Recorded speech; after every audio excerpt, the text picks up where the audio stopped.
sapa dulu nih Pak Saifuddin Ibrahim. Selamat malam, hambanya. Haleluya, Apa kabar Pak? luar biasa. Haleluya, terima kasih Pak Saifuddin. Bapak orang yang luar biasa ya. Artinya Bapak juga pernah mengalami hal yang sama seperti yang terjadi dengan Pak KC ya. Artinya Bapak mungkin bisa sedikit memberikan pandangan terhadap khususnya pasal-pasal penistaan agama atau kebebasan di dalam berpendapat, di dalam berceramah. Toh seperti Pak KC ini kan seperti yang saya sudah katakan tadi, dia kan tidak pernah monolog. Dia memberi kesempatan untuk dia disanggah, dibantah, bahkan mungkin dicaci dan dimaki orang, silakan. Ya dia berhak dong mengeluarkan pendapatnya sesuai dengan imannya. Kenapa dia bersuara begitu keras?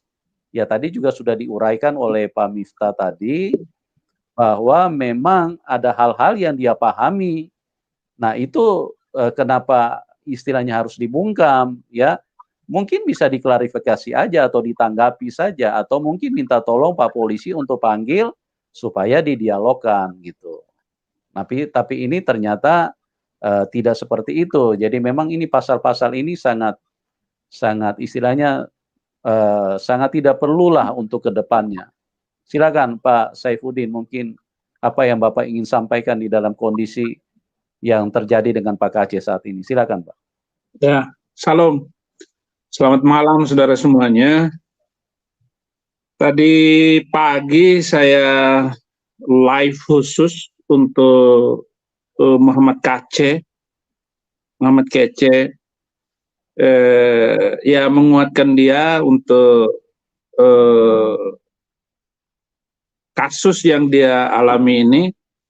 Karena bagaimanapun kasus Muhammad KC ini ya sudah di frame dan ada kekuatan tertentu di sana untuk menguasai dan mengatur sedemikian rupa sehingga ya bagaimanapun pengacara berjuang tetap aja ada sebuah kekuatan yang menitipkan sesuatu tadi.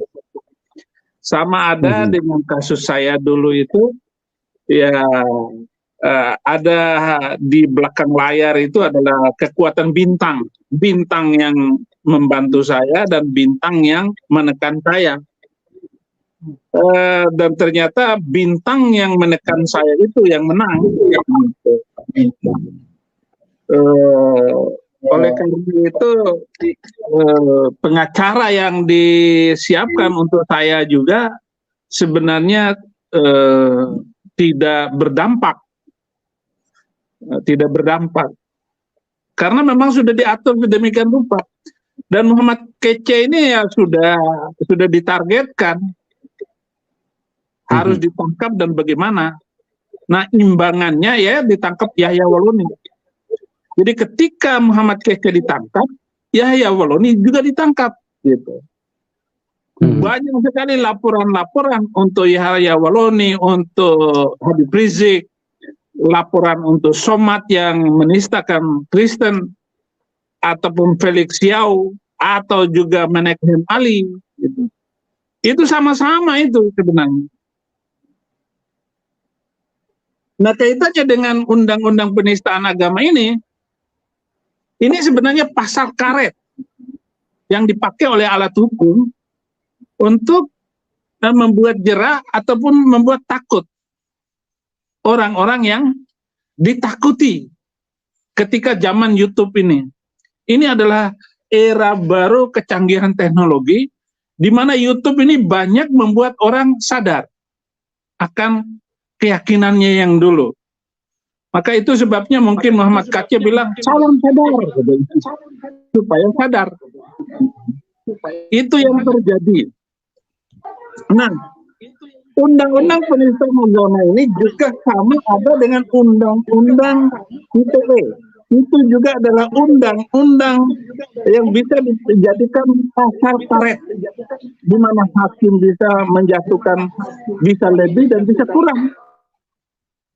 Kenapa saya bisa bilang bahwa undang-undang penistaan agama ini adalah pasal karet? Meliana, kasus Meliana di Medan. Diawali dengan hanya meminta agar toa masjid dikecilin.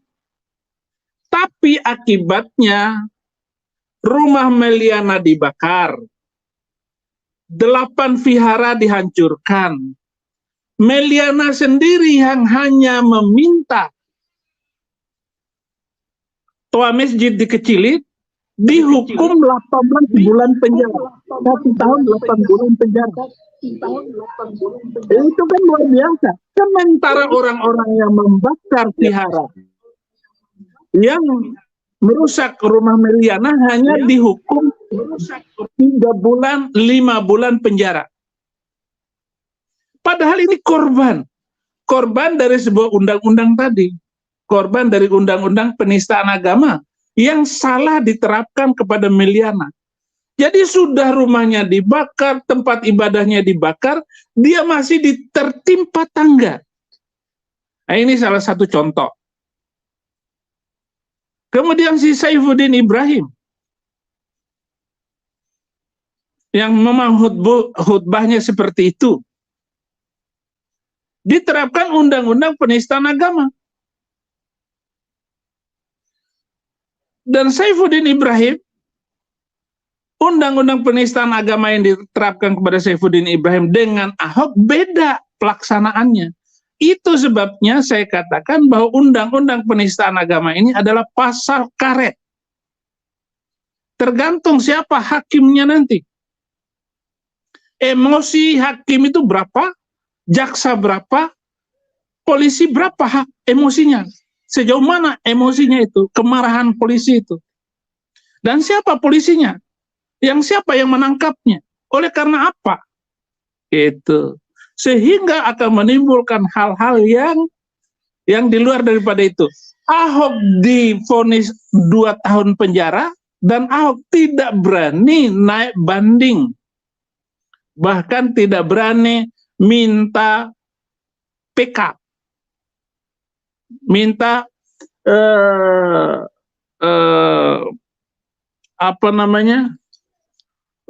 diturunkan PB, pembebasan bersyarat. Nggak berani. Saifuddin Ibrahim dalam satu pasal yang sama, jaksa menuntut 5 tahun penjara, divonis oleh hakim 4 tahun penjara. Nah, ini kan pasal karet. Pasal karet. Apa sih Saifuddin Ibrahim itu kesalahannya? YouTube-nya apa? Kok dituntut? Mengajak sopir taksi berhenti merokok dan ikut Yesus karena Yesus tidak merokok. Dihukum 4 tahun. Ahok hanya mengatakan dengan memakai Al-Maidah 51. Lalu mereka meminta agar Ahok tidak dipakai, tidak boleh mencalonkan diri jadi gubernur. Atau tidak boleh menjadi gubernur di tengah orang Islam.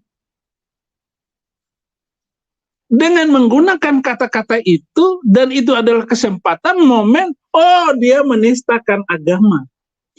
Padahal tidak ada unsur penistaan agama di dalam ucapan Ahok. Dan nggak mungkin Ahok menistakan agama. Karena dia membuat robot masjid itu pergi umroh, naik haji, yang nggak mungkin akan dialami oleh gubernur muslim manapun selama menjadi gubernur DKI.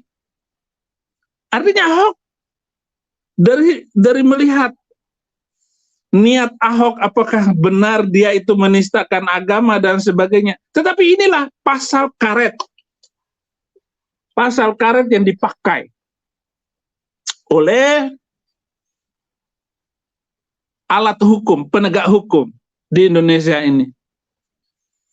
Ahok 2 tahun penjara, Saifuddin Ibrahim 4 tahun penjara. Tadi kalau Ustadz Miftah itu bilang bahwa Gus Dur meminta agar undang-undang penistaan agama itu dicabut aja. Nah, itu saya setuju. Saya sangat setuju karena undang-undang penistaan agama itu dipakai hanya untuk menjerat minoritas. Di dalam Al-Quran itu ada surat Al-Ankabut, laba-laba. Laba-laba itu adalah lambang dari undang-undang pasal karet. Yang ditangkap dengan sarang laba-laba hanya lalat kecil, tetapi belalang lolos. Itulah hukum yang tidak kokoh, tidak kuat di dalam pelaksanaannya. Dan hukum-hukum itu hanya untuk menjerat orang-orang lemah, orang-orang yang tidak mampu. Itu hanya untuk dipakai untuk kepuasan nafsu tertentu, orang-orang yang tertentu yang tidak mempunyai rasa keadilan. Kalau Gus Dur sudah meminta undang-undang penistaan agama ini dihapus, ya memang itu, Pak, itu yang bagus. Dan Muslim NU adalah Muslim yang luar biasa di dalam hal toleransi dan damai, kebinekaan, NKRI. Dan orang-orang NU itu tidak pernah diragukan di dalam mencintai Indonesia. Selain itu saya ragu. Saya meragukan mereka. Bahkan mereka, kelompok-kelompok Islam yang lain, mau menghancurkan dasar negara Pancasila dan diganti dengan khilafah. Itu sebabnya saya sangat respon sekali dengan orang-orang NU Nahdiyin, karena mereka adalah warasatul anbiya. Mereka adalah pewaris para nabi. Maka saya bangga dengan orang-orang NU, saya bangga dengan orang-orang Nahdiyin. Walaupun mereka itu dianggap Muslim akar rumput, tetapi mereka mengakar sampai seluruh kehidupan sosial di Indonesia. Di mana ada tanah, di situ ada orang NU. Itu yang saya lihat, yang saya pahami sejak saya hidup di Indonesia ini. Kaitannya dengan ini semua, apa yang disampaikan juga oleh Ustadz Miftah tadi, mungkin perlu saya tambahkan bahwa apa yang dilakukan oleh Muhammad Kacé, dan bukan Muhammad Kacé saja, ya semua orang Kristen selama ini di dalam menyinggung Islam, itu sebenarnya itu hanya ungkapan rasa karena tidak mampu melawan mayoritas. Karena saya sudah mengumpulkan ada 650 judul buku yang ditulis oleh ulama Islam dan juga para mu'alaf, yang buku-buku itu sebenarnya memprovokasi atau lebih tepat menistakan agama Kristen. Saya tahu buku-buku itu dan saya baca. Insan Moko Ginta saja sebagai mu'alaf itu menulis 47 judul buku. Semuanya menistakan kekristenan. Dan saya menulis juga balasan-balasan terhadap buku-buku yang ditulis oleh ulama itu. Artinya sikap yang dilakukan oleh Muhammad Kacé hanya respon dari tulisan-tulisan Muslim itu. Atau boleh dikata bahwa resistensi yang dilakukan oleh kaum Kristiani adalah ingin menjawab sedikit apa yang dituduhkan oleh Al-Quran, bahwa Al-Quran mengatakan bahwa Alkitab itu sudah dipalsukan. Dan menurut Al-Quran itu oleh tangan-tangan para rahib, pendeta-pendeta mereka telah mengubah isi Alkitab. Nah, orang Kristen sebenarnya mau menjawab dari hal-hal itu. Atau di dalam surat Taubah ayat 29. Qatilul ladzina la yu'minuna billahi wa bil yaumil akhir wa la yuharrimuna ma harramallah wa la yadinuna bidinil haq minal ladzina utul kitab. Perangilah orang-orang yang tidak beriman kepada Allah dan hari kemudian, mereka tidak mengharamkan apa yang diharamkan Allah Rasul, dan mereka tidak beragama dengan agama yang benar, yaitu agama Islam. Siapa yang boleh diperangi? Minal ladzina utul kitab, yaitu orang-orang yang diberi Alkitab. Jadi menurut At-Taubah ayat 29, orang Kristen boleh diperangi. Nah, kami sebenarnya tampil soft, sederhana sedikit, tetapi di atas tensi emosi orang Nahdiyin. Orang Nahdiyin sangat halus, tetapi Muhammad kece, ia agak kasar dikit ngomongnya. Dalam tanda petik.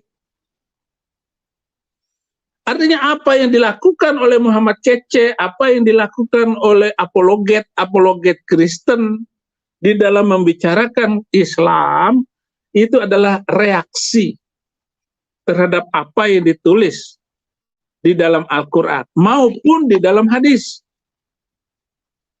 Karena hadis juga berbicara banyak hal tentang kekristenan dan tentang Yahudi. Atau surat Bayyinah ayat 6, innal ladzina kafaru min ahlil kitabi wal musyrikina fi nari jahannam khalidina fiha ulaika hum syarrul bariyah. Sesungguhnya orang-orang kafir, yaitu ahli kitab, Yahudi dan Kristen dan musyrikin, di neraka jahanam selama-lamanya. Itu kata Quran.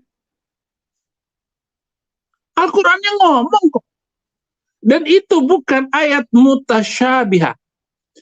Itu ayat muhkamat, tidak perlu tafsiran.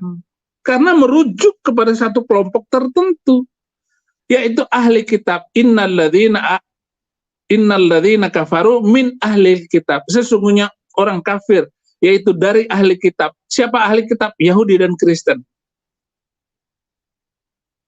Fi nari jahannam khalidina fiha.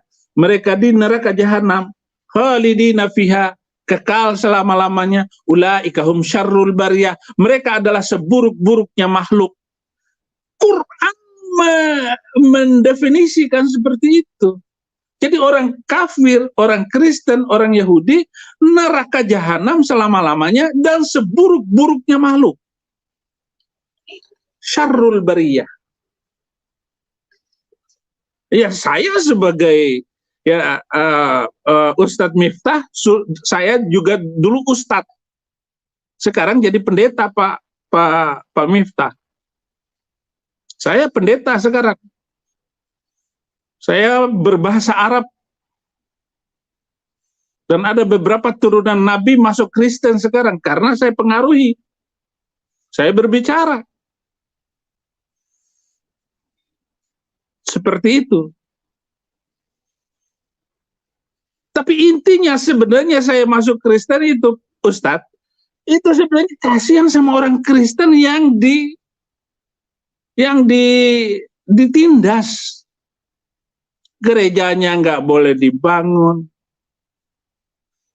syaratnya berat, harus ada IMB, izin tetangga harus sekian orang, 40 kiri, 40 kanan. Nggak mungkin dipenuhi oleh orang Kristen untuk membangun. Makanya gereja-gereja orang Kristen ini ya adanya di mall, adanya di ruko.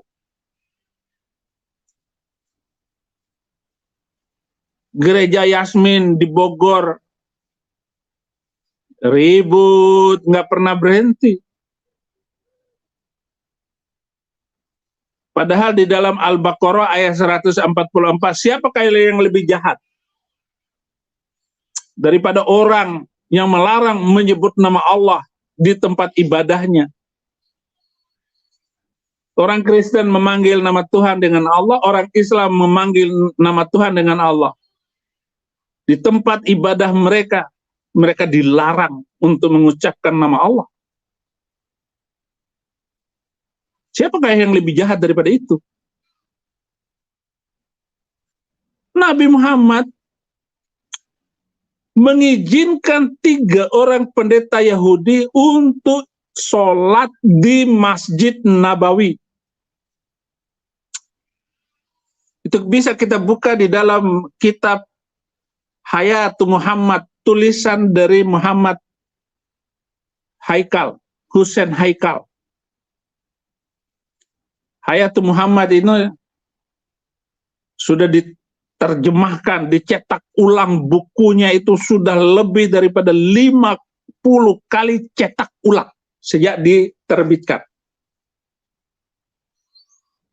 Dan ketika saya kuliah di Usuluddin, saya sudah 3 kali beli buku ini untuk membaca sejarah Nabi Muhammad.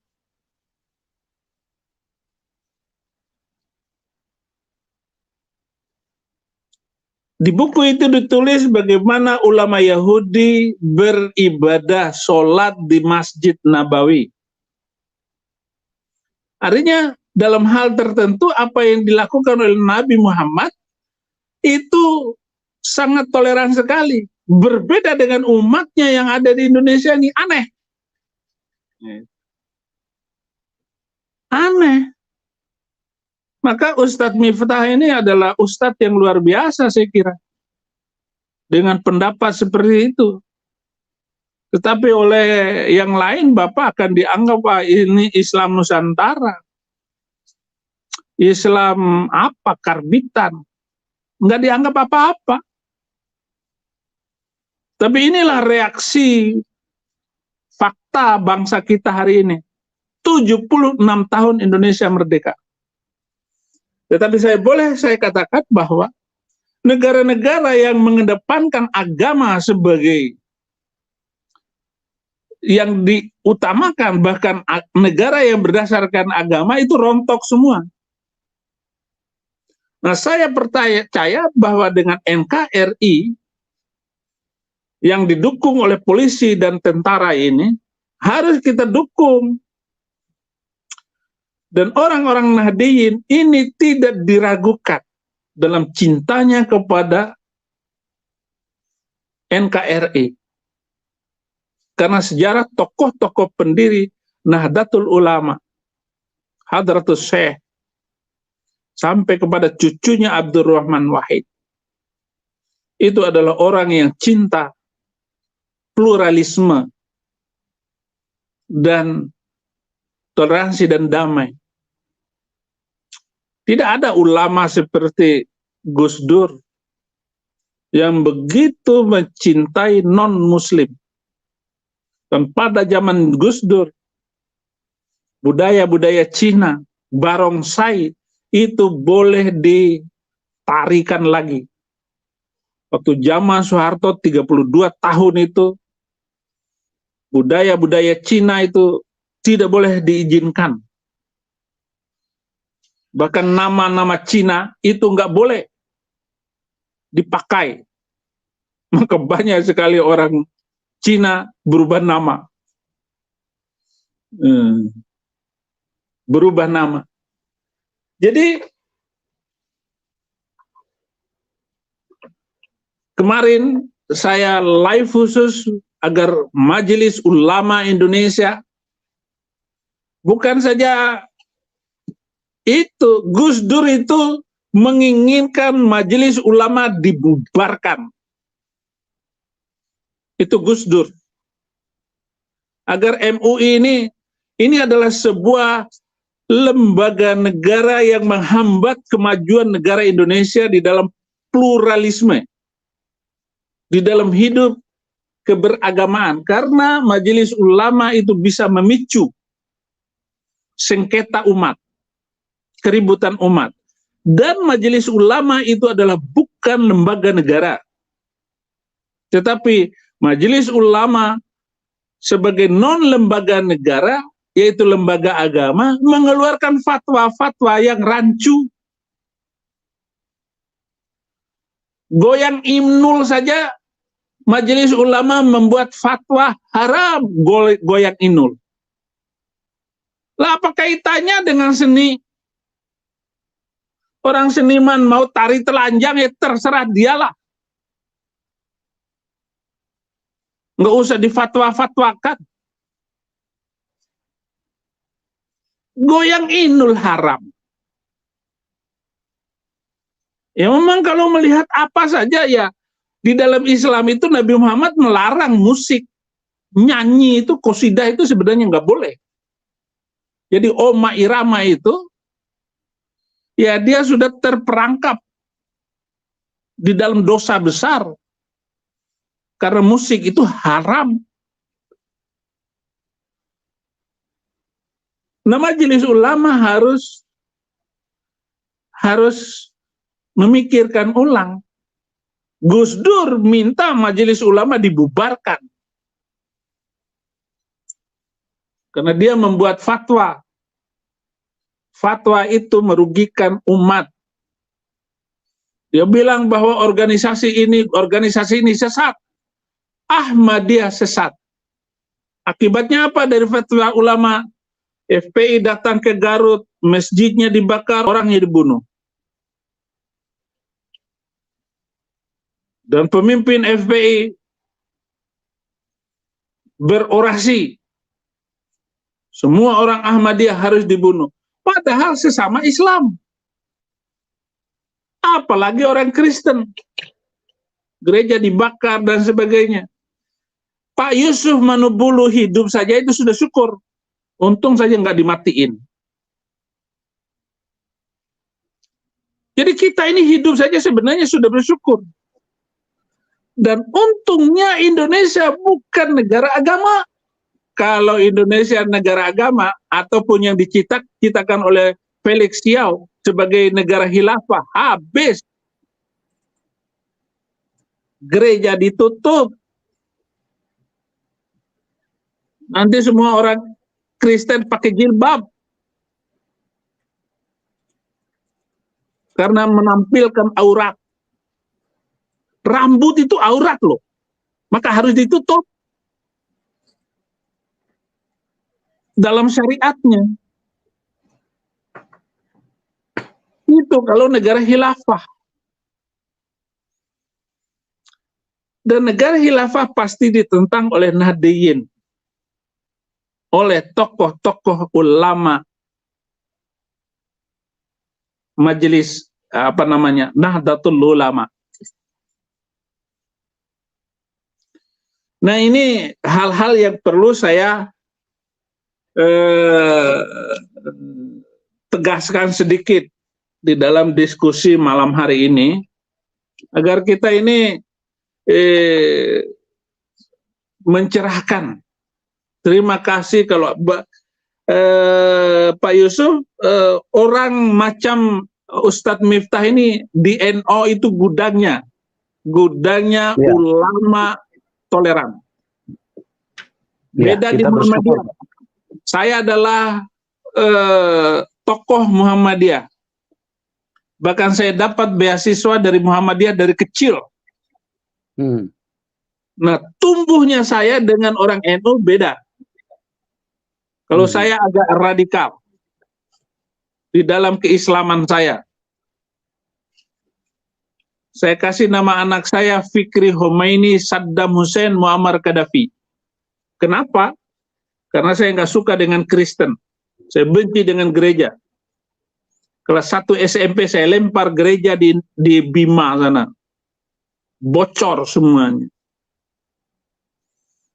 yang mau jadikan 3 orang anak saya itu teroris semuanya. Tetapi yang luar biasa, setelah saya menyaksikan bagaimana kerusuhan Mei 98, bom Bali, Amrozi, Imam Samudra, 200-an orang turis mati di bom di Bali. Akhirnya saya harus menjadi pengacara orang Kristen, masuklah saya jadi orang Kristen, dan saya tampil seperti ini. Saya akan bela. Saya membela orang Kristen di dalam penderitaan mereka. Dan sekarang saya jadi pendeta. Saya hanya bisa menjadi pengacara di dalam Kristen adalah merasakan penderitaan orang Kristen. Dan saya masuk Kristen, dan saya berbicara tanpa tedeng aling-aling. Ya, saya berharap bahwa undang-undang penistaan agama ini dicabut. Karena undang-undang penistaan agama ini adalah undang-undang yang diberlakukan di tengah mayoritas orang-orang di mana kitab suci Al-Quran boleh membunuh manusia lain karena beda agama, dan boleh membunuh orang Yahudi dan orang Kristen. Ayatnya banyak sekali. Saya hafal ayat-ayatnya. Waqtuluhum haitsu taqiftumuhum wa khurujuhum min haitsu akhrajakum wal fitnatu asyaddu minal qatli. Bunuhlah mereka di mana saja kamu jumpai mereka. Al-Baqarah ayat 191.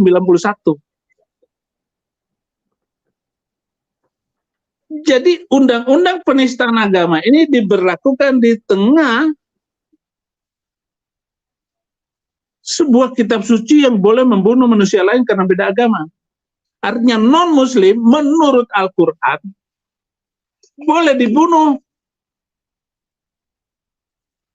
Nah, saudara-saudara Kristen ini bersyukur punya teman setanah air yang Nahdiyin.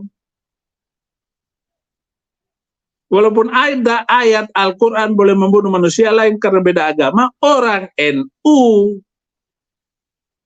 bahkan sangat menyayangi orang-orang non-muslim. Nah, inilah kelebihan atau juga ambivalensi keberagamaan di Indonesia.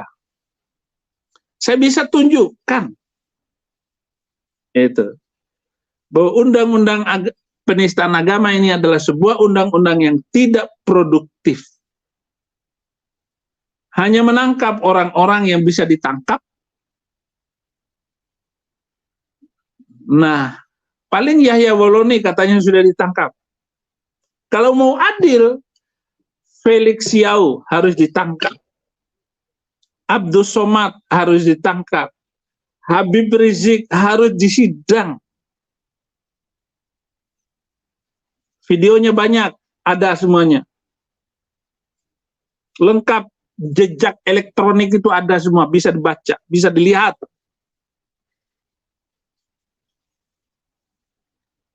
Bagaimana undang-undang penistaan agama ini harus dicabut. Tapi juga kontroversial bila kita mengingat Al-Quran tadi yang sudah saya bacakan. Dan sudah banyak video-video yang saya unggah. Meskipun video-video saya itu sangat ya kontroversial lah untuk disampaikan. Tapi inilah apa kata Ustadz Miftah tadi, terserah dia mau beragama apa, terserah. Ada orang Kristen masuk Islam, oke. Orang Islam masuk Kristen, oke. Kita harus membuat agama ini kita dakwahkan dengan manis, dengan baik. Biarkan agama berkembang dengan baik. Siapa saja silakan beragama apa saja. Bebaskan mereka memasuki agama macam mana saja. Pancasila sudah menyiapkan menu makanan. Ada Yahudi, ada Kristen, ada Islam, ada Hindu, ada Buddha. Silakan pilih. Siapa yang paling baik, oke. Silakan berkembang sendiri. Nggak usah diatur-atur lagi dengan undang-undang penistaan agama. Biarkan mereka berkembang sendiri. Dengan catatan jangan melakukan kriminal. Jangan merusak tempat ibadah, jangan merusak orang-orang yang sedang beribadah. Dia mau sholat di mana saja, silakan. Dia mau beribadah di mana saja, silakan. Kenapa harus diatur-atur dan Indonesia bukan negara agama?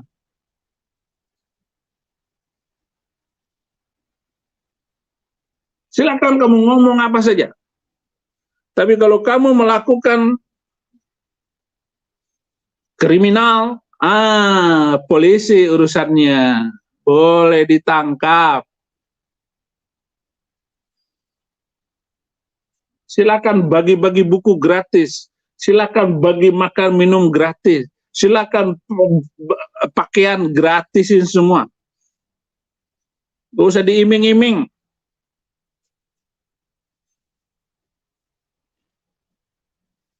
Kalian masuk Kristen juga nggak menguntungkan. Orang Kristen masuk Islam, enggak ada gunanya, biarin. Mari kita membuat agama ini penuh dialog, penuh kasih sayang. Dan kalau kita mencatat sudah berapa drum darah manusia gara-gara agama berantem. Mesir hancur, Libya hancur, Syria porak-poranda. Yaman sampai 2017 itu 200.000 Muslim Yaman mati dibom oleh tetangganya sendiri, Arab Saudi. Sampai begitu. Oleh karena itu, bebaskan Indonesia dari keberagamaan.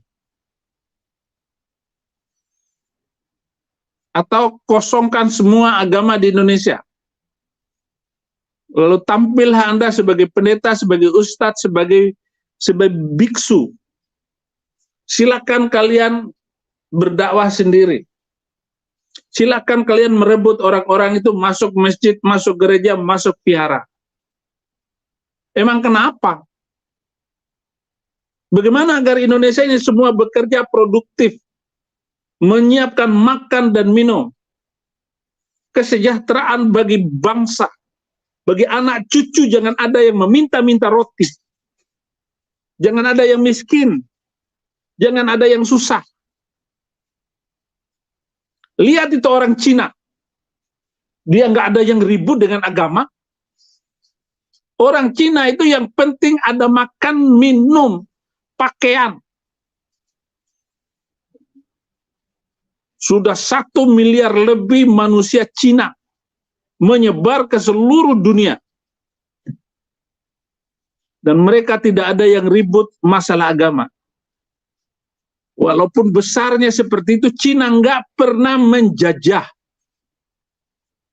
Justru Cina dijajah sama Jepang. Aneh kan?